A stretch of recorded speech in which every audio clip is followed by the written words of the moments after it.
ए जी, हमारी सैलरी है ना मिल चुकी है, वो भी पूरे 6,000 रुपये। अब आपका इलाज है ना बहुत अच्छे से हो जाएगा। सुनो। सलाम मैडम साहब। किससे बात कर रही थी तुम? वो हम अपने पति से बात कर रहे थे। क्या बात कर रही थी? उनकी तबीयत बहुत ख़राब है, उनको अस्पताल लेके जाना है।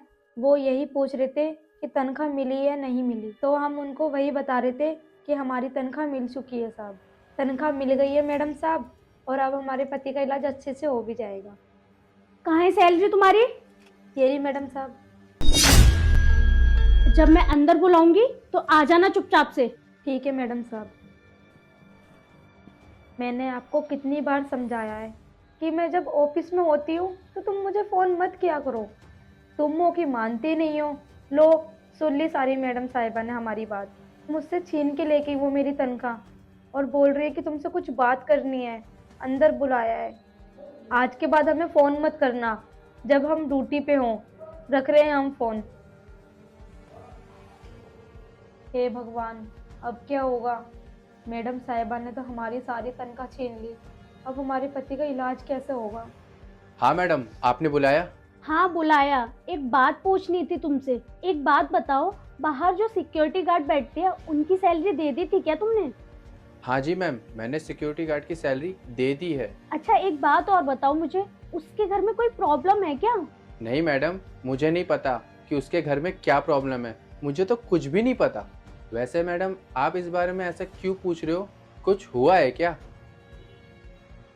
जी मैडम साहब, आपने मुझे बुलाया।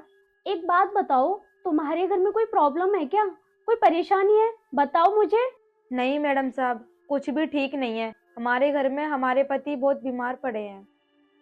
हाँ बताया तुमने मुझे कि तुम्हारे पति की तबीयत बहुत खराब है, पर तुम मुझे एक बात बताओ, तुम उनका इलाज क्यों नहीं करवा पा रही हो? वो पैसों की वजह से हम उनका इलाज नहीं करवा पा रहे हैं।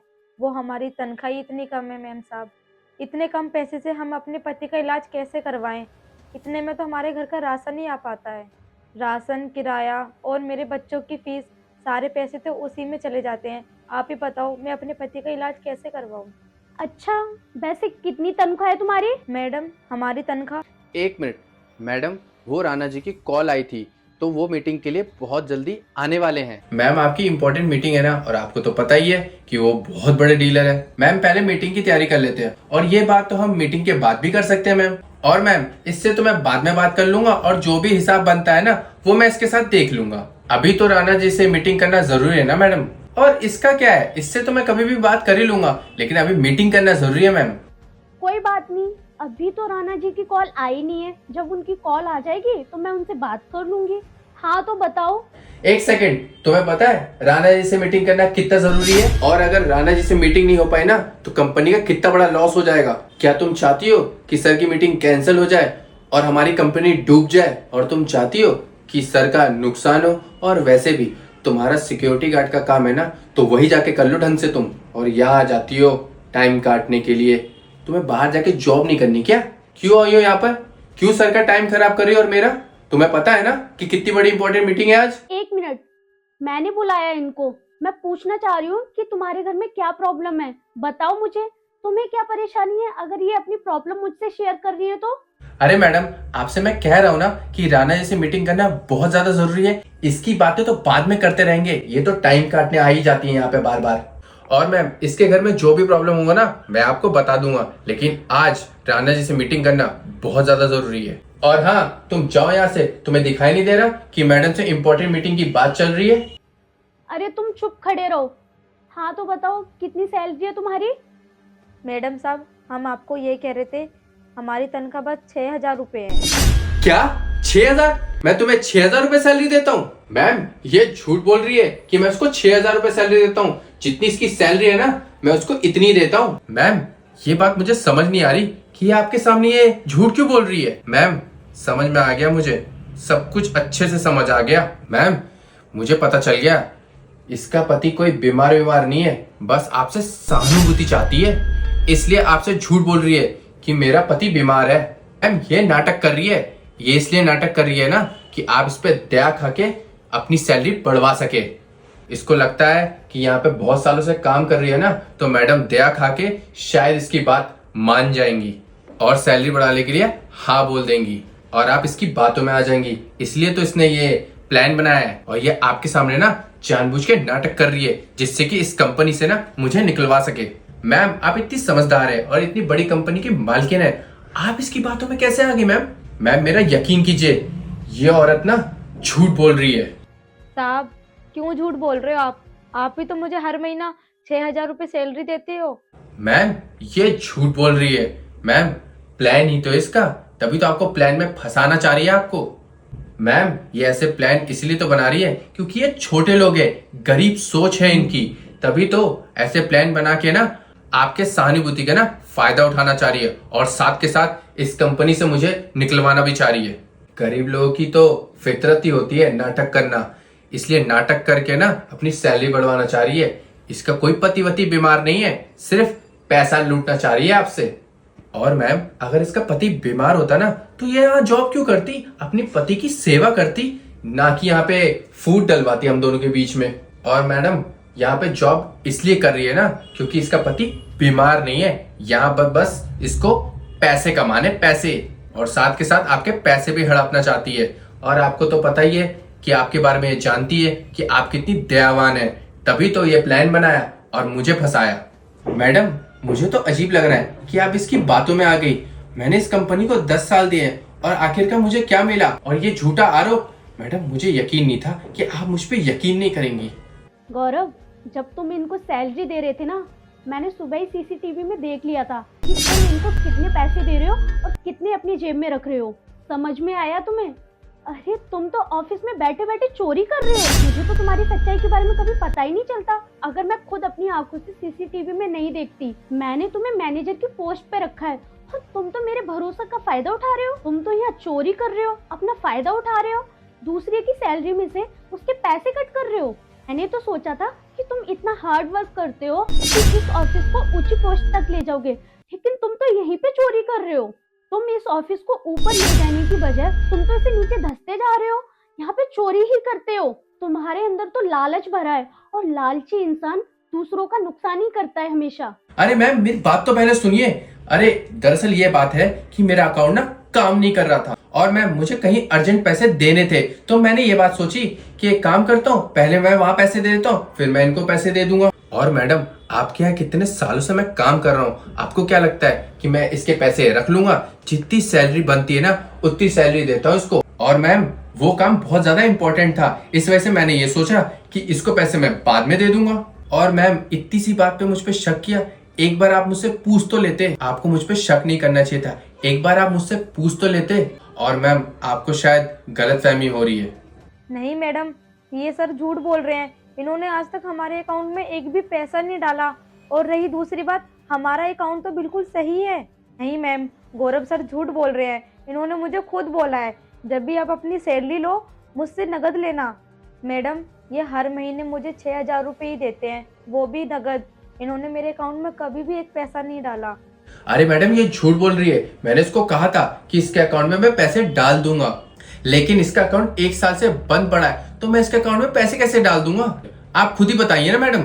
और मैम मैंने इसको कितनी बार बोला है कि बैंक पे जाके ना अपना अकाउंट ठीक करवा लो, लेकिन ये मेरी बात सुनती नहीं है। और ऐसे लोग तो आपको पता ही है, अपना अकाउंट तो ठीक करवाती नहीं है और मुझसे बहस करने चली आती है। आपको मैडम के सामने भी समझा देता हूँ, आप बैंक में जाओ, अपना अकाउंट ठीक करो, मैं आपके अकाउंट में पैसे डाल दूंगा और अब से आपके बैंक में हर महीने सैलरी आ जाया करेगी। आप बैंक जाओ और अकाउंट ठीक कर लो पहले। नहीं मैडम, गौरव सर है ना अभी भी झूठ बोल रहे हैं। जहां हम पहले काम करते थे वहां से हमारी सैलरी हमारे अकाउंट में ही आती थी। मैडम एक बात और, यहाँ पे हमें काम करे हुए बस 3 महीने हुए हैं। आप ही बताओ इतनी जल्दी मेरा अकाउंट कैसे खराब हो सकता है? मैडम आप इतनी देर से इसकी बकवास क्यों सुने जा रहे हो? आप यहाँ से निकालो ना इसको ऑफिस से ही निकाल दो। मैडम राणा जी की मीटिंग है आज, और वो भी बहुत इंपॉर्टेंट, और आप हो कि इस सिक्योरिटी गार्ड के बातों में लगे पड़े हो। मैं तो कह रहा हूँ इसकी बकवास बातें हटाओ और आप मीटिंग पे फोकस करो। गौरव मैंने तुम पे कितना भरोसा किया था, सारी ऑफिस की रिस्पॉन्सिबिलिटी तुम्हें सौंप रखी है और तुम लालच दिखा रहे हो यहाँ पे एक दूसरे की ही सैलरी काट रहे हो। मुझे लगा था कि तुम इतने हार्ड वर्किंग वाले हो और इतने रिस्पॉन्सिबल बंदे हो कि तुम सब कुछ अच्छे से संभाल सकते हो। गौरव, मैंने तुम पे कितना भरोसा किया था, सारी ऑफिस की रिस्पॉन्सिबिलिटी तुम्हें सौंप रखी है, तुम तो मेरे भरोसे का गलत फायदा उठा रहे हो। मैंने सोचा था कि तुम सारी चीजें अच्छे से मैनेज कर लोगे, इसलिए मैंने तुम्हें इस कंपनी का मैनेजर बनाया। यहाँ तो लोगों को सैलरी टाइम से नहीं मिल रही, और जितने लोगों को सैलरी भी मिल रही है उनकी भी सैलरी में से तुम पैसे काट के अपनी जेब में रख रहे हो। और दूसरी बात, तुम्हें बिल्कुल भी तरस नहीं आ रहा इन पे। ये बेचारी इतनी ठंड में यहाँ पूरे दिन काम करती हैं, इनके पति बीमार हैं, इनको अपने पति का इलाज करवाना है, और उनकी सैलरी देने की बजाय तुम उनकी सैलरी ही काट रहे हो। अरे तुम्हें बिल्कुल शर्म नहीं आती, एक गरीब सिक्योरिटी गार्ड के पैसे काटते हुए, उनकी गरीबी का फायदा उठाते हुए। अभी तो बस इनके पैसे काटते हुए तुम्हारी सच्चाई सामने आई है, बाकी एम्प्लॉयज के कितने पैसे काट रहे हो, कितने उनको दे रहे हो, अभी तक तो ये मुझे कुछ पता ही नहीं है।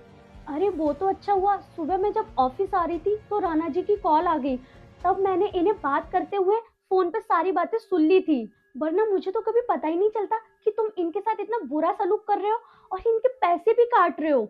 मैम मुझे प्लीज माफ कर दीजिए, मुझे नहीं मालूम था कि इनके घर में इतनी प्रॉब्लम चल रही है। मुझे मालूम होता तो मैं कभी ऐसा नहीं करता। मैम मुझे माफ कर दीजिए। शट अप, क्या सॉरी बोल रहे हो? अब सॉरी बोलने से क्या फायदा, और क्यों माफ कर दूं मैं तुम्हें? तुम्हें बिल्कुल भी शर्म नहीं आती कि दूसरों के पैसे मारते हुए? मैम मुझे माफ कर दीजिए, मैंने सिर्फ इनके 4 से 5 हज़ार रुपए खाए। मेरे पास जैसे पैसे आएंगे मैं सारे पैसे इनको लौटा दूंगा। मैडम प्लीज मुझे माफ कर दीजिए, मैं आइंदा ऐसे काम नहीं करूंगा जिससे कि आपका भी नुकसान हो और इस कंपनी का। अरे चुप रहो तुम। एक बात बताओ मुझे, एक मैनेजर का काम क्या होता है? यही कि एम्प्लॉयज कौन काम कर रहा है कौन नहीं कर रहा है, और तुम यहाँ खुद ही गद्दारी कर रहे हो, मजबूर एम्प्लॉयज की सैलरी काट रहे हो, उनके पैसे मार रहे हो। तुम्हें बिल्कुल भी शर्म नहीं आ रही? मुझे एक बात बताओ, तुम्हारी सैलरी कितनी है? 80,000 रुपए। फिर भी तुम इन गरीब एम्प्लॉयज की सैलरी काट रहे हो, उनकी मजबूरी का फायदा उठा रहे हो। ऐसे तो पता नहीं तुम कितने एम्प्लॉयज की सैलरी काटते होगे। एक मिनट, अब मुझे पता चला कि तुम्हें पिछली कंपनी से क्यों बाहर निकाला। मुझे तो लग रहा था कि शायद उन्हीं की कोई गलती होगी, लेकिन नहीं, तुम्हारी ही गलती है। तुम ही लालची इंसान हो। वहां भी एम्प्लॉयज की सैलरी काटते होगे तो मालिक ने देख लिया होगा तो तुम्हें वहां से निकाल दिया। ऐसा ही करते होगे ना तुम। बेशक तुम्हें वहां कोई सजा नहीं मिली, लेकिन मैं यहाँ नहीं छोड़ूंगी। क्या पता कल तुम दूसरी कंपनी में जाओ तो वहां पे भी एम्प्लॉयज की सैलरी काटो, इसकी सजा तो तुम्हें मिलेगी।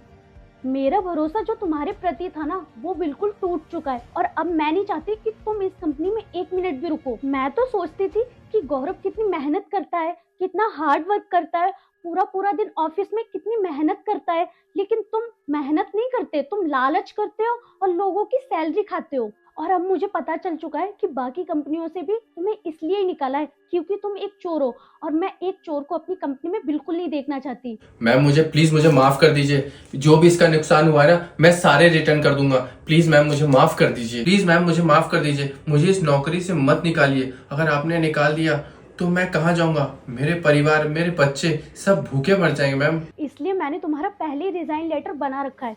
ये लो, पकड़ो रिजाइन लेटर, और आज के बाद इस कंपनी में अपनी शक्ल मत दिखाना। और हाँ, ठीक से पढ़ना इस रिजाइन लेटर को।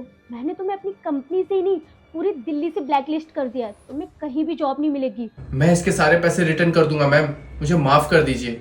अरे इस बेचारी के बारे में एक बार सोच तो लेते। इतनी ठंड में कितनी मेहनत करती है, पूरा पूरा दिन बाहर गेट पे खड़ी रहती है, यहाँ जॉब करती है, फिर घर जाके सारा काम संभालती है, अपने बीमार पति की देखभाल करती है।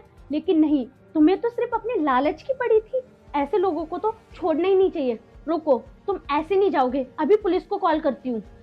मैम पुलिस को मत बुलाइए, वैसे इतना सारा तमाशा हो चुका है और मैं नहीं चाहता। मैं इसके सारे पैसे रिटर्न कर दूंगा मैम, मुझे माफ कर दीजिए। मैं जा रहा हूँ मैम यहाँ से, लेकिन प्लीज मुझे माफ कर दीजिए। अब दफा हो यहाँ से, निकल। धन्यवाद मैम साहब, आज आप नहीं होते तो हमें तो कभी पता ही नहीं चल पाता कि हमारी तनख्वाह 6,000 नहीं बल्कि पूरे 15,000 रुपये हैं। इतने सारे पैसों में तो हमारे घर का राशन और मेरे बच्चों की फीस और मेरे पति का इलाज बहुत आसानी से हो जाएगा मैडम। अरे कोई बात नहीं है, तुम टेंशन मत लो। और हाँ, तुम्हारे हक के पैसे तो तुम्हें मिलने चाहिए ना। ये लो पैसे। धन्यवाद मैडम साहब, आज आप नहीं होते तो मुझे कैसे पता चलता और दूसरी बात, इन पैसों में ना मेरे पति का अच्छे से इलाज हो जाएगा। और तुम बिल्कुल टेंशन मत लो, अपने पति का अच्छे से इलाज करवाओ। और हाँ, ड्यूटी आने की कोई जरूरत नहीं है, तुम्हारी सैलरी भी नहीं कटेगी। ठीक है, तुम अपना ध्यान रखो, और पैसों की और जरूरत हो तो मुझे बता देना, मैं तुम्हारे अकाउंट में ट्रांसफर करवा दूंगी। मैं तो ऊपर वाले से यही दुआ करूंगी कि ऐसा मालिक सबको दे और सबका भला हो। धन्यवाद मैडम।